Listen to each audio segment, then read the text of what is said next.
Do you ever do pull downs when you're working out? If so, listen up. There are some key things that you need to keep in mind in order to make sure you are getting the most from this exercise. Hey, welcome back to Trainer Tip Tuesday, where all month long we are going to be talking about the pull down exercise. There are some very specific things that you need to keep in mind to make sure that this exercise is both safe and effective for you. This week on Trainer Tip Tuesday, we are continuing our conversation about the pull down.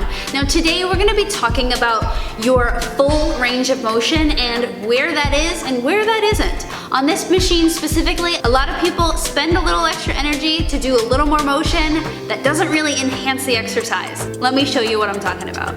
The pull down machine is designed to work your downward rotators and your lat muscles. When we do this exercise, we want to do full range of motion to highlight that muscle tissue. So when Charlie reaches up and grabs the handles and he pulls these down, a lot of us always are thinking down. But a really appropriate place to stop is after you feel like you cannot take your blades down anymore, and also after you feel like your elbows can't go down and back anymore.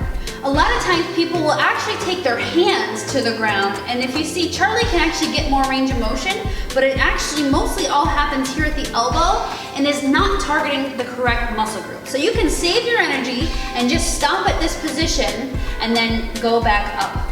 Keep these tips in mind the next time you do the pull down exercise to make sure you're getting the most out of it that you can.